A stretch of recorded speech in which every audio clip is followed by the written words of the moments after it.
이웃 제천에서 있었던 일입니다. 제천시청 일부 출입 기자들도 넘었다. 야, 기자가 힘이 이렇게 셉니까? 나는 이 신문을 보고 정말 기자도 상당히 힘이 세구나 하는 걸 느꼈어요. 기자도 힘이 세구나. 기자가 그냥 기자가 아니고 참 이렇게 힘이 센 기자는 처음 보네.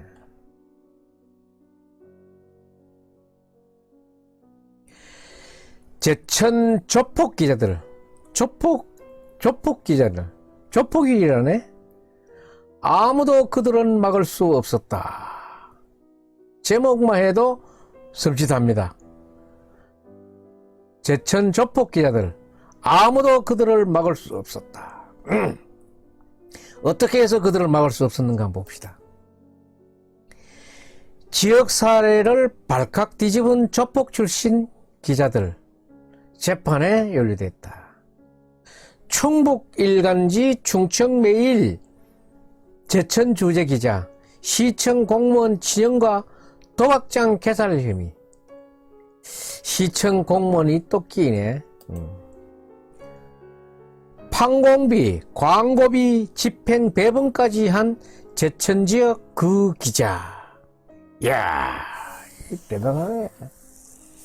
조폭 기자, 형제, 제천시 공무원.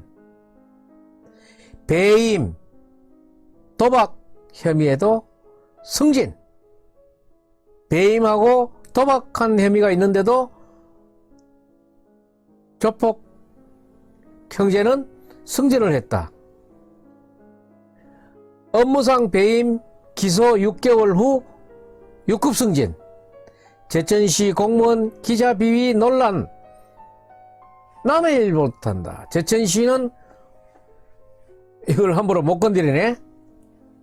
이야, 지자체, 언론계 방관속 피해자는 고스란히 지역사회가 짊어지고 있다.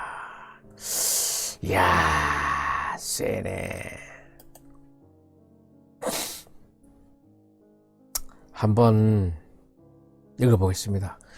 충북 제천시 공무원들이 일부 출입 기자들의 행보로 불안에 떨고 있는 것으로 전해지고 있습니다.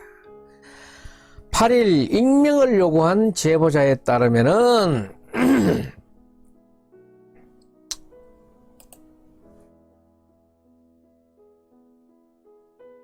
제천시 등에서 활동하고 있는 A 기자는 폭행과 협박 등의 혐의로 현재 기소돼 재판 중에 있습니다.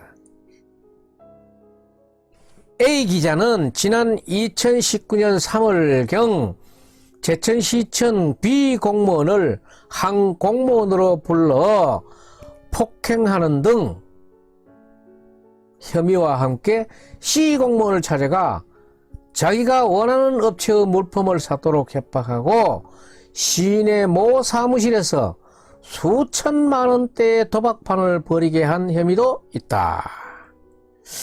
A 기자가 힘이 세네요.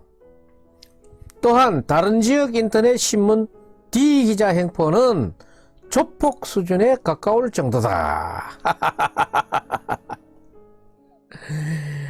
그는 이 공무원을 찾아가 업체로부터 향응을 접대받는 것을 알고 있다며, 네가 업체에 가서 향응 접대받은 것을 알고 있다 하면서 각서를 쓰게 했네. 각서까지 받아 머리를 빚은 것으로 전해지고 있다. 현재 이 공무원은 불안과 우울증으로 출근도 제대로 못하는 형편이다. 이 업체 향응 받았는 거 각서 썼는 공무원은 불안과 우울증으로 출근도 제대로 못하게 돼. 이들 사건은 지난달 청주지방법원 제천지원에서 첫 재판이 열려졌습니다.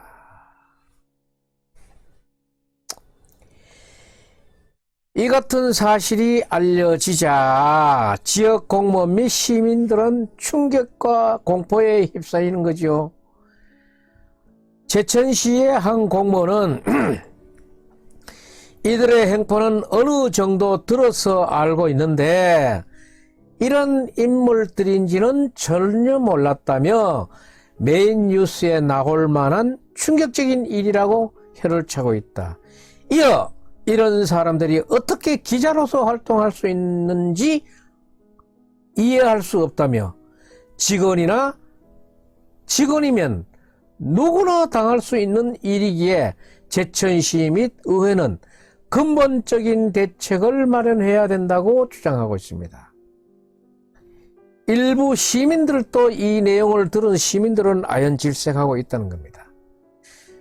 한 시민은 기자의 자질에 맞는 사람인지 의심스럽다고 지적하며 이런 사태가 더 이상 발생되지 않도록 사법기관의 엄중한 수사가 절실하다고 말했습니다. 한편 이들의 재판은 다음 달에 다시 열리기로 돼 있다. 이런데 저도 언론사를 하고 있기 때문에 이 기자들의 얘기는 이것도 사실 실제로 있던 일이니까 가능한 일이고 정말로 이 기자들의 저 사람이 기자인가 싶은 정도의 사람이 우리 주변에는 없는가 이거 한번 봐야 됩니다.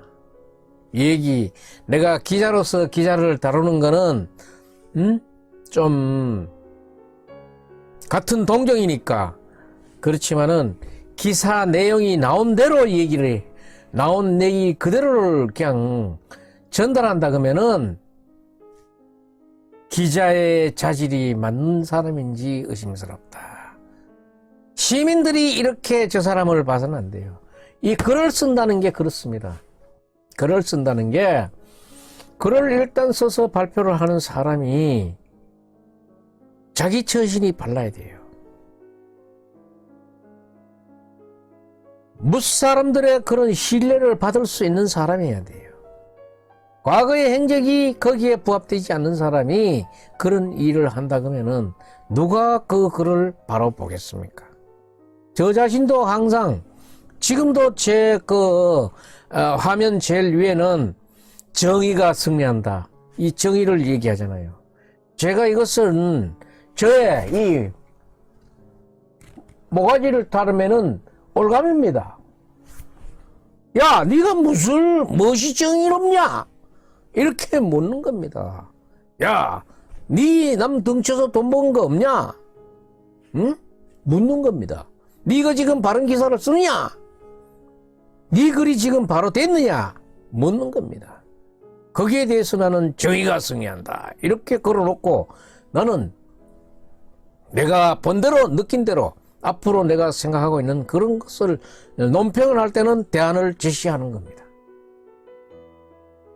그러니까 기자도 옛날에는 이게 기자가 요즘은 인터넷 신문 해가지고 기자를 많이 합니다만은 정말로 이게 과연 저 사람이 신문사를 운영하고 신문 기자를 해야 되고 신문 기자를 채용해서 회사를 해야 되는가 하는 그런 것들을 시민들이 옆에 사람들이 내 친구나 동료가 의아하게 생각하지 않아야 되겠어요. 신뢰를 줘야 됩니다. 신뢰가 바탕이 돼야 그 신문사가 살고 그 기자가 사는 길입니다. 그래서 신문사도 바른 길을 걸어야 돼요. 저는 주황지의 얘기는 그렇게 많이 하고 싶진 않습니다. 하지만 저는 듣고 있는 게 많기 때문에 할 수는 있지요. 할 수는 있지만은 옆에 동료들의 얘기는 제가 요쯤에서 마치고, 저는 2010년 박근혜 대통령 탄핵 당시를 이렇게 보면은 주황지에 진짜 저는 그 사람들을 기레기라고 얘기합니다. 기레기라고 얘기해요. 박근혜 대통령 탄핵을 위해서 검찰이 소소해놓은 공소장에 신문 기사가 얼마나 많이 들어갔습니까? 그래서 제가 윤석열을 내가 지금도 탐탁하게 생각하지 않고 앞으로도 탐탁하게 생각하지 않을 겁니다. 저는 윤석열을 탐탁하게 생각하지 않습니다. 그거는 내 자유입니다.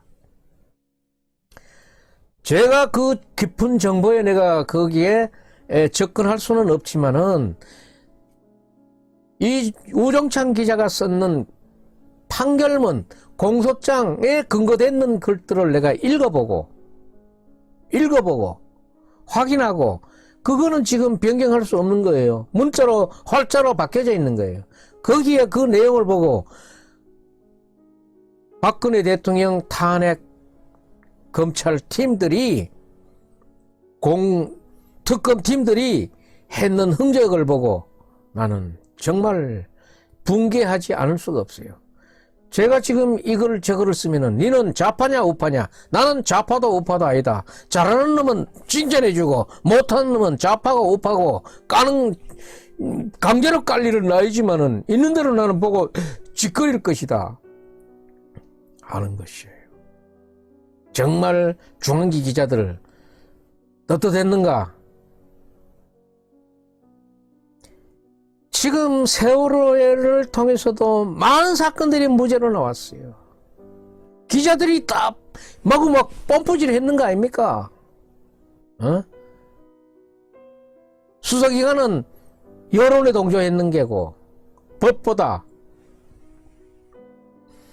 박근혜 대통령의 탄핵 문제는 지금 한명숙 총리의 사건이 재수사를 원하듯 언젠가 다시 재수사 특검이 한 내용을 재수사해야 된다고 봅니다. 기자도 아무나 기자가 아닙니다. 여러분들이 시민이 봐서 기자라고 생각될 수 있는 기자로 거듭나시기 바라고, 잘하고 계시는 분들은 더 잘할 수 있는 기자가 되도록 노력해야 됩니다. 저도 좋은 기자가 되도록 노력하겠습니다.